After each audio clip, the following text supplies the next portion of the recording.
Salutations. My name is Mario Fiallos. This is the Miracle Mile Podcast, Episode 1. Just to get started, this podcast is centered around local news, discussion about current events, local artists, upcoming plans within Reach Media Marketing, local businesses, etc.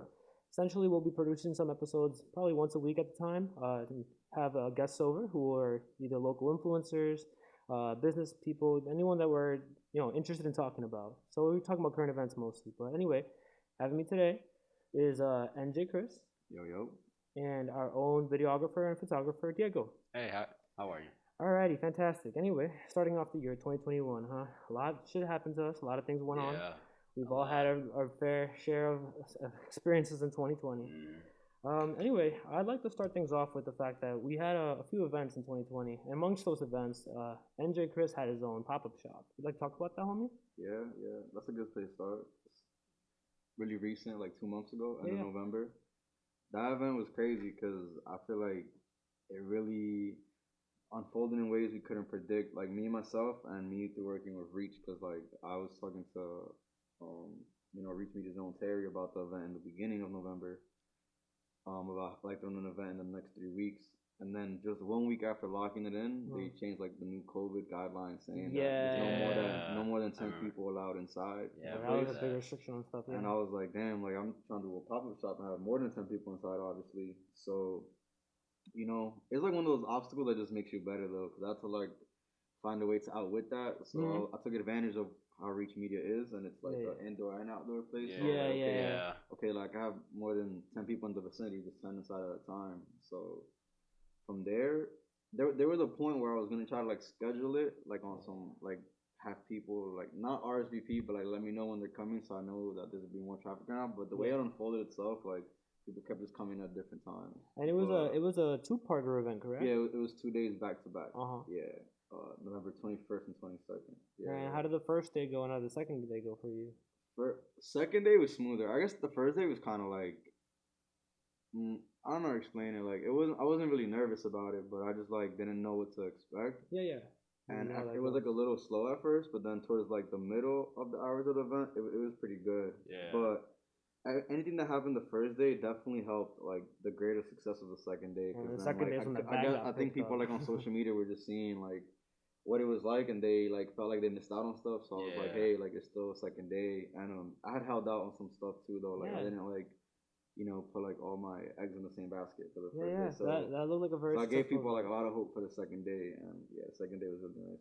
Yeah, that was a very. It was both nice though. Like I had fun both days. So. Awesome. Yeah, no, that was a very successful looking event. All social media that I saw, and it looked very promising. I remember like being from home and seeing how that went out. I was really impressed by how that rolled out. Honestly. That wasn't your first experience with fashion and attempts. I did like something at a skate park before. It was like a few shirts, really basic logos, and like I was just making people like do best tricks, like in a 30-minute span and different obstacles, and like giving some away, letting people buy some. But it wasn't like this was like a lot of stuff, because this was like this pop-up shop was like premiering one drop, the champion. This is like the mask from that drop.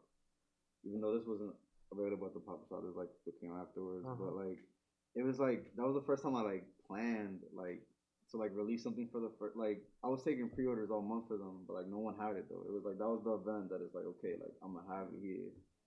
And what helped me like also be successful in that event though, like I had like a lot of the stuff that I had recently released, like my giant shirts, the double tees, that was all there. So it was like, there's two type of people, people that like online buying, people that don't. Me personally, I'm even trying to push an online store, but me personally, I don't like buying stuff online. I feel like you're more of a local. I feel like the 1 week I wait for something to come, like I'm not gonna like it no more, and like you lost the interest. Yeah, I lose the interest in it, and this is crazy me saying, because like I said, I'm not trying to push like an online store, but that's why I'm still gonna like keep trying to continue having events like pop-ups. For those like me who like it in person, valid. Cash. I like cash too. So if you want to give me your cash, not your card, I'll take it. I feel you. Have more problems. For those of you who don't know, Enjae is a local rapper, an up-and-coming fashion designer, neighborhood wisdom, I'd like to say. Someone who, if you have heard of the brand, which I think is pretty poppin' in this area, is the Enjae brand, lower cases, ENGAE. You'd like to talk about why you go by lower cases?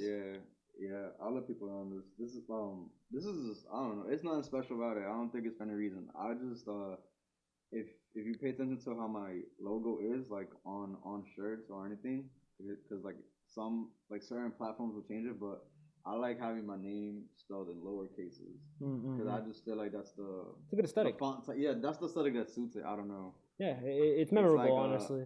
yeah, it just seems mad like I don't know, humble and a little childish, but not in a bad childish way. Like just something like dreamful. Like Yeah, I I don't get know. that. No, I It's definitely playful. get I that. fuck with it like lowercase. It works, But especially the two letters. you know, through like me being an artist or like other platforms I do, sometimes like I have to make the first letter capital. Like, yeah. Word. Diego, so you've been a vet from the get go with this stuff. You've been here actually longer than I have in Terry. Really? Yeah, of course. Yeah, I was here. Oh, I was here oh, September. yeah. You were here first, bro. Yeah, no. Really, I was here first. Oh no, I thought Yeah. you meant like living wise. I'm like, No. shit. I meant like joining Reach Media Marketing. Oh yeah. Yeah. You're a photographer. On the You're a first videographer. day. You're an editor, and you also make music videos, correct? Mm-hmm. Word. How long have you been doing that, and what inspired you to start off? I've been doing music videos for like the past 5 years now. Yeah. 5 years. And honestly, just like ever since I was a kid, like I would always like I'd be in the car ride home with my parents, and music just bopping and stuff, and then like I would just like imagine pictures and like little scenes and stuff like pertaining to the video. To whatever's playing. Just like creating mental media. Basically, yeah, and then like until I picked up my first camera, I was given my first camera as a birthday present at the age of 15, and then I just started doing photography first. Realized I wanted to do more videos, and then that's how I graduated from photography. Word. I was wondering, seeing as how photography and videography being mostly a self-disciplined media, what are your takes on local, photographers and videographers? Do you have any respected peers, anyone that you consider? Yeah. How do you see the scene on that? Because I do know a few of those people who I'd consider very. Yeah. So when I first started doing videography, is that like my first person to like actually like know, because like I just searched up like just my favorite artists, and like I just look at their music videos. Like first it started off with Eminem, Dr. Dre, and everyone else, but like they weren't really giving credit to their videographers. I've noticed it's a kind of a newer trend now. Yeah, a lot of them. So like I looked at one of Young Pinch's music videos, and who directed his video was a guy named Cole Bennett. Cole Bennett's pretty popular. Yeah. So it was lyrical Lemonade, who first inspired me, and then I started doing my stuff after that. So after that, I wanted to look more locally around Hudson County, and then that's when I found out about Will Photo. Will Photo shot me, and then like I started, like I saw all of his work. It was like shock and awe, like everything. He actually directed Amen for this guy named Kenji was, and then you were featuring it, and then like I was just so focused on like the little details and how he graded like the whole footage and stuff like that. Yeah, getting to that actually. Since you both have work in the background that collaborates with each other, could you guys talk about how you guys have worked together? Yeah. Before I do, that's actually crazy that he said that he was like watching some video that I was part of as influence, because like I reached out to him because I was doing the same thing, but like with a different artist. Like what he's talking about was with photo shooting a video from my boy Kenji. That's actually like my first video, but it wasn't my song. Like I was just featured on it, and he told me like, yo, I fuck with this song. Like we're gonna do a video, and I was like, bet. I feel like I skipped 1,000 steps without being my first video, because like he said, Will Photo is really like talented. I don't know what grading or color grading a lot, what that means. I don't know the details of it, but he is very good, and like he's been doing it for like a long time. Yeah, so just how he like that, like I was seeing like a music video for an artist named his name's Jay now currently, but his name at the time was like Jeremiah, something like that. You ever heard? He shot a video with Hipias. I forgot what Jeremiah. the song. I forgot what Jeremiah the, I Hurts. don't know Yeah. what the song's called. That shit was hard and no pressure was it? It Something was like called that? No Pressure. Yeah. Yeah, no pressure. That came out like Shout out Jeremiah. came out like No pressure. 2017 or something. Right? Yeah, 2016. around there. Something like that, like maybe Yeah. 2018 even. But I saw that video, I liked it, and I was like, who did this? And thankfully he tagged him, so I like reached out to him. So shout out to Jeremiah for the first intake. I reached out to him, and then we met up, and I told him I liked the video, that I wanted to do like one of mine. I played him a few songs. At that point, I think I had Touch That made at that point, and then we shot it. Like we shot it very soon after. What is your take on the local music scene in this area as a music creator yourself? I fuck with, like, I like how there's more people making music now. Yeah, like it kind of popped I up. don't know. I feel like the first when it first started happening, I didn't like it because I would call it something like oversaturated. Yeah, of course. But I'm not a hater or anything. Like I guess it's cool because it just gives it more of a market. I mean, it just means it's a bigger scene. The only now. thing is just like, I don't know. I just wish like I don't know if they call it like city council or I don't know. I wish people saw it as like more like adult people. Like I'm an adult, I just turned 23. Yeah. I'm an adult, but I mean like the 45-year, like the people who are actually got money. I got what you invested mean. into the thing. Like I don't know, like. Well, yeah. I feel like like if somebody was even half as smart as I wish them to be, like they would just see that there's the most promise like like a popular thing right now is for people over 20 years old is like to just be like making music or art or something, and it's like, hey, like if I like open a fucking venue, like I might just be able to like I'm pretty sure artists will pay for it. Like I mean honestly, like to just be able to perform somewhere, do something, like get some experience out. But there's nothing like that in Union City yet. Yeah, that's the key part. It's the fact that I feel like it's all very a new scene that still has lots of room to grow. In the most humble way ever, like if anything, Reach is doing that before people. Yeah. Oh, before COVID, we're definitely doing that. That's like the real reason why like I have like the utmost respect for Reach Media, because it's like I see people who have like a bigger team, like a bigger budget, all that, and they're not trying to do half the things that the small staff at Reach Media is trying to do with the local scene and all that. And it's like, if only you guys knew like how much profit or not profit like niggas is making, but like we doing some shit. But it's not. Yeah. And that shit's crazy. Like I don't know. I see it as part of the situation in the long scheme of things. The way I see it is like we were doing it before, with like live music and live shows with bar clients and stuff like that. We had several other clients that were looking into being interested in performing and all that, and it was going well until COVID happened, and then restrictions on social distancing occurred. Yeah. So there was like a whole halt in what we were capable of doing. But I do agree that's kind of why we were focusing on those regards. We should. The thing is, like, old heads and people of older generations are gonna have a hard time recognizing that new generations of music culture are necessary to fund because they're not a part of it. Yeah. So the only way that you can really incentivize that interest would have to be, like showing that it has a monetization to it. So what we were doing before was we were having bar clients host our events, and when that happened, they would see that there was a return of investment on that, and it's just a slow crawl. Yeah, like I said though, like I feel like in the beginning phases of me noticing that there's more people making music and first thing was like, what the fuck was everyone doing? I was like, yeah, like I ain't like that shit. I'm not gonna lie, but now it's like it's kind of helping the borrow with everything, because like now, like 3-4 years ago, I only knew about like 5 studios. Now I know about like 20. Why is there 20 studios? Because people are trying to spend money on studio time to do shit. So like, very valid. I'm not mad at it. It's just keeping like this shit alive. Yeah, of course. I don't know. I still feel like we need to go up another level. But it's not our fault. No, I mean we're starting from. It's the adults' fault. It's the generation behind us. We're starting from scratch in a lot of regards. Yeah. Especially with the music culture. No one's fault. Yeah, if you got a problem, fix it. We're working on it though. Yeah, that's for sure. That's the current problem. Okay. A venue. Yeah, I mean. Permanent one. Yeah, I mean. CBGB type vibe. That's probably something that's gonna pan out better on as the pandemic becomes less of a major crisis.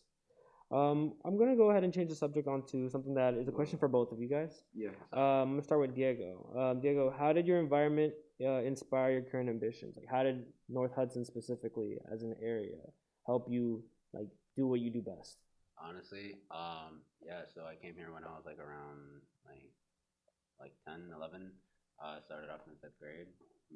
Basically worked my way up until high school. I actually, in high school, it was when I was first introduced to videography. I Mm. took Tiger TV Productions broadcast. Honestly, I took that sophomore year. I didn't like it. Honestly, I didn't like it. I was He like, was like, I hate this shit. at one point I was on that like I was doing one of the assignments, and I'm literally thinking to my head, how is this really gonna help me 5 years from now? This is doing Ironic. nothing for That's me, so ironic, huh? honestly. Like, but like I just handed in my work, but until we were given that first assignment that we had to like, okay, somebody just create your own thing, like Yeah. just do that, and then that's gonna be your homework, and then I'm like, you know what, whatever, and then just doing like I started out doing a video with my cousin. It was like around. It was hot at the time. We just went out, we skated, we just did that, and like I liked putting piecing the video together. I didn't really use the school's program because it was too complex for me. Mm. But I downloaded my own thing, and then like that's how it kind of sparked up. And then that's basically how it sparked up my career. And That's then interesting. yeah, and then I was getting like everybody liked it. You know, everybody wanted to work with me on their assignments and stuff Yeah, like yeah. that because you know they like my handiwork and stuff. So I'm like, okay, maybe I do like it. Maybe it will help me in 5 years. I don't know. That's ironic that like one of those like things that are like a school. Yeah. Like you know, usually people scoff at that kind of shit. Like Yo. architecture. What am I gonna do in architecture class? But hey, I'm And glad then it you suited become the you. Yeah. fucking head on it. Yeah. Yeah. How about you, NJ? How did your local environment help create your ambitions, whether it's with fashion or with music?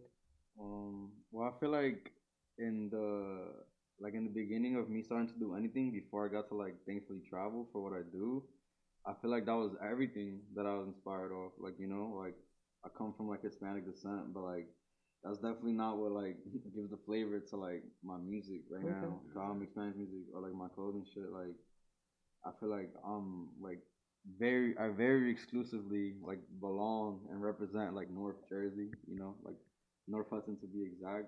But yeah, like I don't know everything. I feel like everything about what I do I get from up here, like how I talk, how I walk, you know, my taste in women, all that. Like My taste in Women, women. I'm dead serious. I feel like that's all literally molded in by like the area I'm in. You know, like I think that's what NJ is to me. You know, like this area of Jersey, like realistically, is just I don't know what inspired me about everything. You know, like it's pretty diverse. I fuck with it.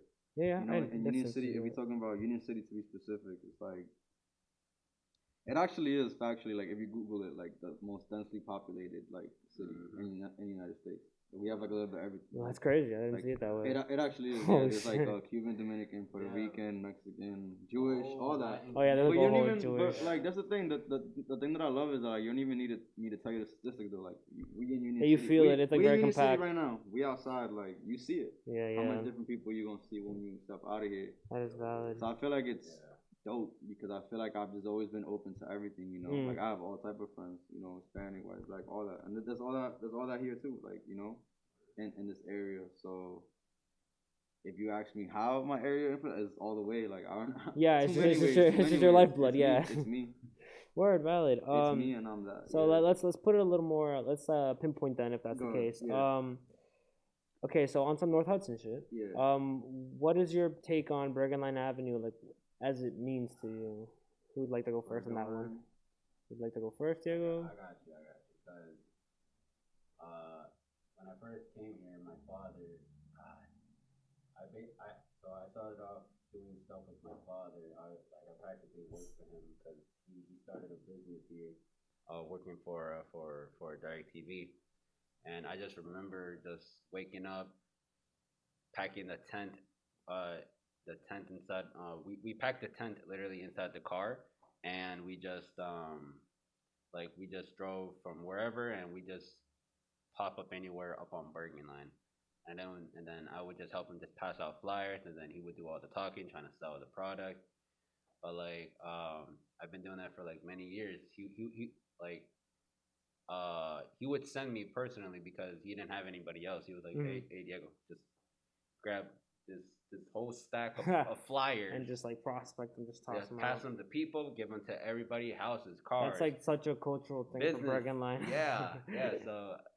So I was like, you know what? Screw it. I'm not doing anything right now. So yeah, sure, I'll do it. So I've been walking down like from 46 and down all the way up to down to freaking like the most 15th Street and then back up all the way to the point of Fairview, I think. Yeah. That's where Bergen Line goes up to. Yeah. It's crazy how like precise it is. Literally it's like almost a 90 block market, and it literally goes right through it, like right through North Hudson. Nothing else, nothing less. Yeah, so it's pretty crazy. How about you, Enjae? My opinion on Bergen Line, like, I'd be on Bergen Line to eat mostly, but like I don't know, like we got some good food here though. We got great food here. I don't know. When I think about Bergen Line, like I just be upset I'm not older. Like nothing makes me feel like that. But I feel like I just wanted to.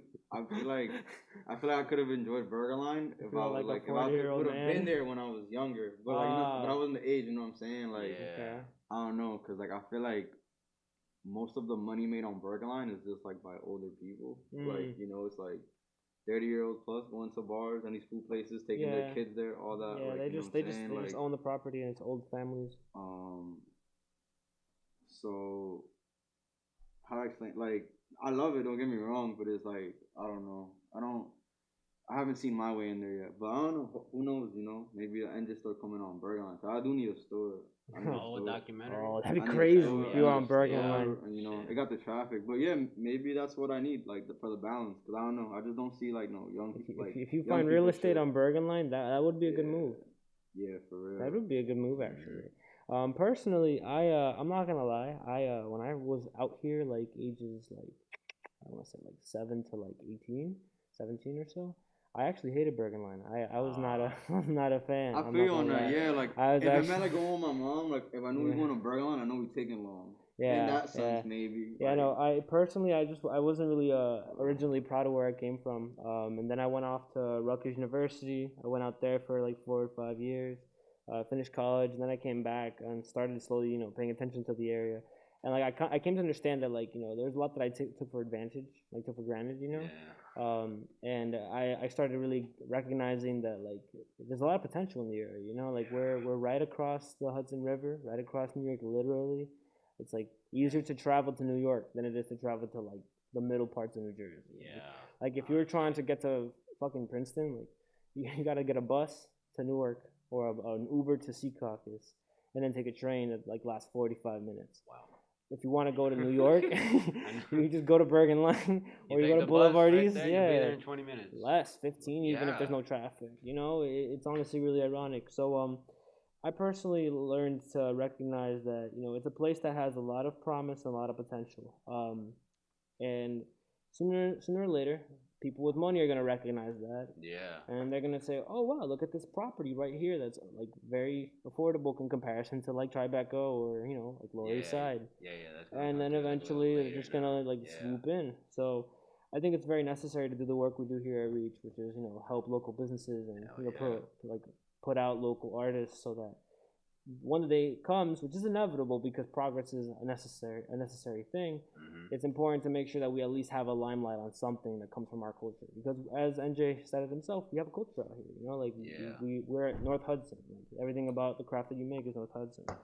So yeah, personally, I learned the hard way that Bergen Line is more than I originally thought it would be. I have a question for y'all though. What's up? If you could change something about North Hudson, what would it be and why? What would you change about it? I gotta think about that. You gotta think about that? Yeah. You have an answer to that, Enjae? Let me be mayor. Let me be mayor. You heard it here first, folks. Let me be mayor. Enjae Chris. If there's something I wouldn't choose. Nothing. Yeah. Despite everything I said that I'd like to add, like my store to Bergen Line or like a venue for everybody in general. Yo, Stack, watch out. Like this is just things that are gonna happen, so I wouldn't change anything. Yeah. Like I don't know. Everything's alright. Oh yeah. Oh, I know. Stop trying to gentrify us. That's what I would change. That's what I would try. Yeah. Let me just say that. Yeah. I mean, I honestly think it's inevitable. I would just want to change. No, gentrification is actually inevitable. Yeah, it's inevitable. Yeah. If I want to change anything, I want to change how fast it's happening, though. It's happening too fast. Yeah, it's kind of terrifying. Let me reword everything like that. It's changing too fucking fast. I got one. I fuck with the buses, but I was told that at one point they were trolley trains. Oh, like, yeah. Like, a little birdie told us that one, right? Yeah. Little CEO birdie told us that one. If you've been to Chicago, I'm bugging out, not Chicago. But I think either LA or Chicago, they have the trolley trains in the, like, just smack in the middle of the roads, just smack in the middle of the streets. And I went on it, and then, well, for me, I just got on and got off, basically. And not gonna lie, that was pretty fun for me. And just to have that, especially with that big ass hill up on 70th around there. You could walk up there. It's just fun skating down and just having to not wait for the bus and stuff like that, and you just get on the trolley trains and be fun. Yeah, I can imagine that. The way I see it is it's a part of our history that we clearly erased. Correct, because it used to be right down on Bergen Line in the past. Yeah, I never knew that until 2 years ago. Yeah, when it was brought to our light by our good old CEO Terry, who is obsessively always paying attention to the history of Union City and North Hudson. That's no lie. In the first month I met him, he was like, I got homework for you, Enjae. I was like, homework? For you. I was like, what? Watch this documentary. Like this DVD, a fucking DVD that said Union City, right? I had that homework assignment too. I got that 1860, 1980, and I'm go look up Union City documentary. Oh my god. He gives a fuck. Yeah, no. Honestly, he burdeningly cares more than any of us. No matter where we were at, either I didn't watch this shit yet. Come on, bro. Do your homework. Yo, anywhere that we were at, the boat, Edgewater, Hoboken, Jersey City, at least one point he'll be like, did you know? That's how you know you was gonna get a fucking history lesson right there. He'll start off, did you know? Or have you ever known? Or something no. And stuff. And I'm like, all right, but I'm taking home a fucking Did you know that this used to be the burlesque capital? Yeah, he'd always come up with that stupid shit. Hilarious. He mentioned something about the butterfly man. I think it was somebody that fought Muhammad Ali or someone. Oh, there actually is a famous boxer. Yeah, and some a crazy story that's the Cinderella man. The Cinderella man. Jesus. Yeah. Anyway, there's a lot of different things going on that back burner of the history of New Jersey that isn't very often shed light to, and it's kind of what Enfocuses reach to really try and care. Even if we won't be able to revive all the history, we would like to at least replicate and amplify it in our own way, shape, or form. And that's the idea we'll work for here. Word. So since we're 2021, we're in a new year. What are your aspiring moves within the year span as to what you are planning on doing? Oof. I want to have at least 4 to 6 films at least coming out by the end of 21. Wait, how many? 4 to 6 films. 4 to 6 films that I produced, directed, and written myself with people that I worked with, at least by the end of 21. That's valid. Yeah. That's very valid. Yeah. Cool. Do you have any idea of what those films are going to be focused on, or is it just in general media? Honestly, I'm running up two scripts right now. One of them being an action type, so I gotta build up a budget on that. Oh, really? Like a whole fiction? Basically, not just okay, cool. Yeah. And then the others, I still have to right now I have writer's block for those. So, but I got two scripts in the works for now. So yeah, so it's all good. Whatchamacallit? And speaking on video content, how did that video with you and Enjae go? The one that you guys did on which one?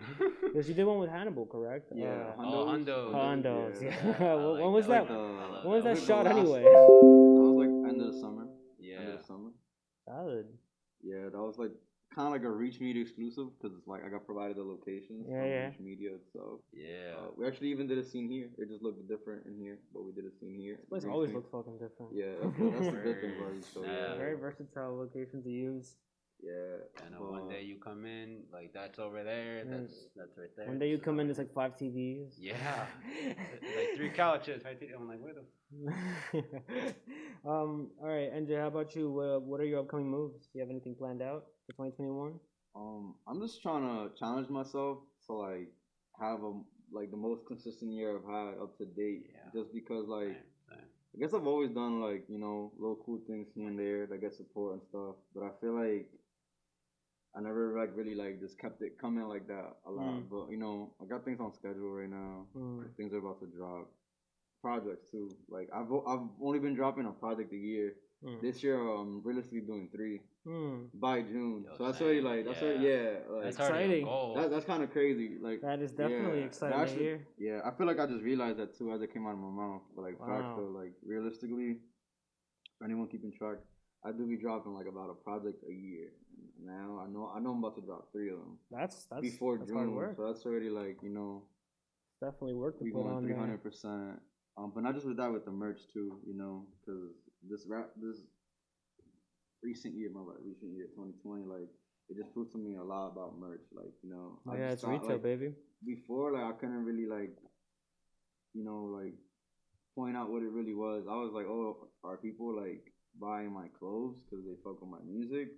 Do they fuck with the music? That's always been like a challenging line for me. I'll share that personally, actually. Just I can imagine. So people could try to understand me on how I feel about it. But it's like, since I do both, and I guess like thankfully they both got a wave to them, like because I'm not gonna assume that anyone that says they fuck with me like fucks with my music and clothes, because I guess it's not like that all the time. Like, so what I be dealing with in the last like 2-3 years is like, I feel like not animosity, but like I guess energy from people that are like on some like like fuck these shirts, like make more music, and then I feel like there's people that are like like like fuck music, we want more drip. Yeah. But at the end of the day, they're gonna get both because that's what I want to do. So I don't care. You want to get both. I'm gonna feed you what I want. But that's just what I want. This is like what I want though. Now it's about what works. Yeah. I don't care what works or not because I believe in the end it's all gonna work out. On top, I want to do more than just like make music and clothes. I want to act too. Hipias knows this though. He's talking about the films. I want to be one of that. Yeah, you're definitely gifted, bro. But despite that though, so like this year 2020 proves to me that I could actually like eat. You know what I'm saying? Like I can actually eat literally physical food and survive off clothes. Not many people and that's can like really not something I could do with. That's not something I could do with music. You know what I'm saying? Like music, it's been going alright and all that, but like it don't pay alright. Not yet, at least. Not yet. Most people agree to that. Even big artists would say that. But so just because 2020 showed to me in my eyes that it's like, oh shit, like the clothing getting real. That's something I'll like have to maintain up now too. So now I'm going on my way. Like before, it was just like about dropping like simple stuff or just things that go with like the music I'm dropping. But I feel like coming into the new year, like my clothes just has like a life of its own, and so does my music. So they're both really united now, but it's like they both have the life of their own because they got their own schedules now. I love how you literally can't like come in like record a podcast without someone coming in to buy a shirt. Like, like I noticed that. Like every time you're here, there's always somebody trying to cop a shirt, cop a sweater, cop some pants. Yeah, like honestly, that's honestly like, hard. In the most humble way possible. Like all the recent success I've had from selling clothes, just got me wanting to make music. Cause now I'm like, yo, when I drop this song, even if niggas hate it, like you gonna see my name on most people's shit. So it's like, it's just gonna help more with that. Your name is maybe that was maybe that was the first step I had to take the whole time, to sustain everything before I like make anything. Now I feel like I'm just one song away, honestly. I feel like if I just make one really good or catchy song, it's like it'll work that a little harder. With people already wearing my shit, someone about to be like, I need to get that guy checked. I feel you. So using what we've gathered from all the questions that I've asked you guys as of now. Now that we're in a new year, and, we all have our own plans and somewhere to shoot forth after this. What would you consider to be like the biggest lesson that you learned, maybe within a year, maybe within your entire career focusing on things? Like, What is like your biggest lesson, like, maybe fueled by NL or something like that, that brought you to where you are right now, saying, all right, this is what I have to do? Shit, that's such a like tough question. That's crazy because like I remember like talking to these guys like off camera before this, and me being I'm not worried about none. I can't say anything. That's such a tough question because if I had to talk about like the best lesson I learned in 2020, it's like really personal how it happened to me, and it has nothing to do with business, but I'm gonna go ahead and say it anyways. Like family is important. I want to say that shit. Yeah. Okay. Family is important. Family in 2020 has like fired up my career because that shit like feeling that type of support just felt completely different. This shit got nothing to do with business because it doesn't always work out like this. But I think the biggest thing I it learned worked for you. Yeah. Family, like shit crazy. But Okay. Yeah, I feel like we all learned different lessons. How about you, Diego? What would you say is a lesson you learned that brought you today? Shit. The lesson I've learned, well, I've always kind of lived by this in a way, and I know that this is from like a show series, but like, it's like if you know something's gonna end, that doesn't really mean you can't like enjoy it until it does. Yeah, valid. Like life ends. Honestly, like since 20 like yo once 2020 happened, the whole pandemic, I'm like, you're not even lying, bro, for real though. Yeah, shit was outrageous. like half of my like seize the moment. Nah, he's right though. I'm talking about family, and that shit family, important too. friends, but everybody lost family or friends this year somehow through COVID. Like life is short, bro. Word. Like once you found out that someone close to you has it, like shit, like you start thinking, and then like once they recover, like that's the person that you kind of want to be with because you know they like some shit could have happened. Yeah, I feel you. You never know if it's gonna happen again to someone else, and then the worse outcome. Yeah, so. I learned a pretty different lesson throughout the whole COVID situation. My whole thing, as you two know, is that I was an event coordinator prior to, and great one. Thank you. So I was chief event coordinator for Reach Media Marketing, and we did a lot of different events, and we had a lot of music shows, and we did all the promotion for all those kinds of things. And we also had some pretty crazy basement shows in New Brunswick that were not part of Reach, but were a little more unhinged. But point is, I was living an extroverted life where I was meeting people like every day, like minimum 5 to 10 people per day. I was meeting, and I loved every bit of it. But once COVID happened, and you had to pick and choose how many people you could see and all that, I felt like everyone really changed. Like I feel like no one is the same pre-COVID to like current. I feel like a lot, like it was almost like a switch in my opinion, like a survivalistic switch. Yeah. Like people that you were able to be complacently around, you were no longer able to be around, whether it was because of the Black Lives Matter thing that happened, or the Me Too movement, or just COVID in general. Like I feel like a lot of people like just like flip the switch in their personality, and like I don't know. I guess I just learned that as much as I love like having different friends and different peers and circles, that like I personally have learned to like centralize as opposed to just be out and spread out to everything and everywhere. That's also for me too, honestly, because like I spent I didn't spend, but like it took me a while, but for me to realize that change is inevitable. Inevitable. You had it right. That's the word. Like once COVID happened, I stopped sharing everything with everybody. Yeah. If you touch what's mine, that's yours automatically. Depends what it is. If it's sanitizable, then yeah, it's still mine. So, but no, exactly. I ain't getting that water back. I know. Like shit. Like I agree with what you say. Like everybody. Especially me, you had to close walls. You had to put up walls eventually at some point. Yeah, boundaries. I honestly miss it a little bit. The lack of hygiene consideration sometimes, like mosh pitting and shit. Oh my god, this shit may sound funny, but like I miss shows. Not even as an artist, but as a fan. Shows, like I'm trying to go to someone's show and turn up. Like, I want to do shows. Don't get me wrong. I miss mine too. But I want to go turn up at someone else's shit real quick. Like I didn't even need the limelight. I just like organizing this shit so that y'all can do something. It's fun. Yeah. Whenever I'd be like on my videography jobs and stuff, like before the pandemic, And then like just after, and like we would just chill and stuff. Like if they would like just pass me either a drink or a blunt, I wouldn't, bro. Just in general, like if someone passes you something, you didn't think twice about it. Now you do. Bro, at events, like especially like the bonfire events that I used to throw, like literally every time I'd walk through the crowd, someone would be like, "Yo, Mario, yo, I haven't seen you in like X months, bro. Yo, take a swig of this bottle." And I'd be like, "Haha, yeah, sure." And then I'd take the swig of that bottle, and then I'd dap them up, and then I'd walk forward, and someone would be like, "Yo, Mario, I haven't seen you in this many months. Yo, drink this wine." And I'd be like, okay, sure, God. And then I walk a little. Walking in it literally within a 20-minute span, I'm like, I just drank 5 alcohols and I'm a little high. Like it was just very problematically difficult sometimes, So like the way I saw it was, it's crazy to look back because like now I would never ever like just drink anyone's bottle, like anyone in general. Like I haven't seen you in 3 months here. You don't know who I just kissed or whose ass I ate like a couple hours ago. We're going to be editing those things out.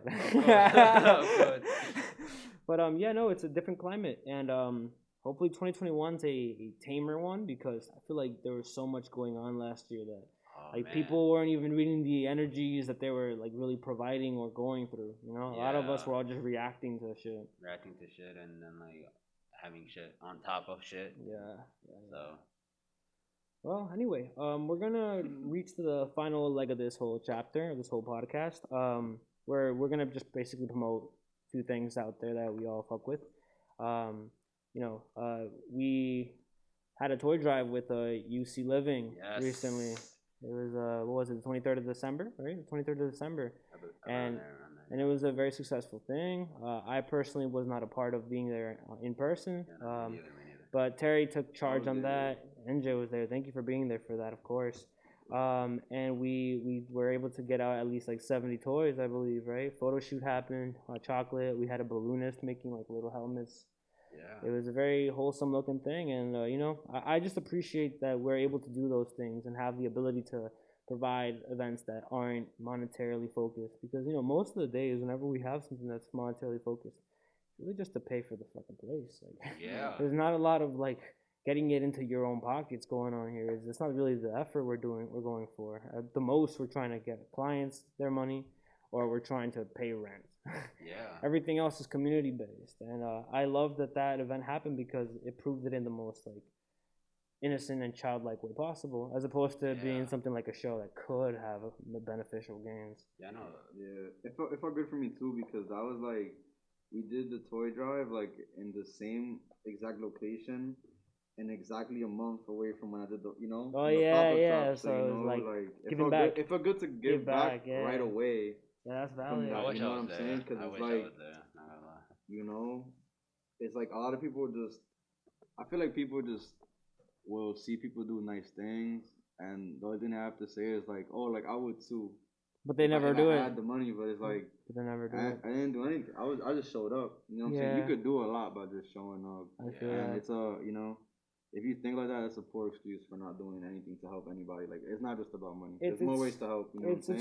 It's really weird. There's a lot of people who are doing food drives. You don't have to donate food. They need somebody to serve it. You know, they need or clean the community fridge, which is something that New Jersey, West New York needs. I've always wanted to pass by that fridge. Food for Us, New Jersey. Shout out them. Shout out them. Look at that. Yeah, there's no money. They bought a fridge once, and I mean in a bad way, but look at that. Look how much of a difference that made. Like by all means, everyone go look into that. What's Food for Us, Enjae. It's like 66th and I want to say Palisade. It's by like the church that's up there. 66 and Palisade. Something like that. Yeah. Around there. Yeah. It's a yellow fridge. You can't miss it. I'm on my way there after this. Honestly. Yeah, it's a fantastic workout there. Who should we give some shout outs to? Shout out Sway Loco because he just released an album. I remember that came out. Yeah, that was a good one. I actually bought it. He released a website for that. Shout out the art gallery that we just had here at Reach Media at the Miracle Mile storefront. Shout out Andy and Alyssa. Look out for more efforts in the future. We will be working with other art galleries and other constituents. And shout out for every artist that is willing to display their art and work with us. Also, I'd like to shout out George, our crew member here, who's making sure that all the cameras are working nicely. Great photographer, great man. We're expecting great things from him. In future podcasts, we'll be doing better efforts at trying to promote products. For example, CBD from a client that we work with, flowers from a florist. We're trying to sell products for small businesses, such as gaming products and designs and stuff like that. Coming our way, we're gonna have a silent auction very soon, where we will be providing like a lot of objects to try and buy and sell. We'll be getting more into that later on in the month. Besides that, we're also going to be working on something with Cosmic, so look out for that. I believe it's going to be like a week long or something like that. Yeah, I heard that too. More importantly, we're looking for hiring. Local bars need a lot of applied positions to work for. We need bartender positions, promoters, waiters and waitresses, cook chefs. So if you, that stimulus check didn't cut for you, or you weren't able to collect that stimmy check, this is a good way to look into that, because we have some bar clients who desperately need some new employees. Besides that, look out for a potential pop-up restaurant we're going to be having, The Urban, not URB, HERB, if you catch my drift. All right, I think that about closes it. Thank you so much if you did decide to join us on the Miracle Mall podcast. We'll be doing better attempts in the future, and we'll try and have your favorite local entrepreneur or creator. Thank you. Say bye, guys. I'll be back. I'll keep coming soon. All right. Stay safe, y'all.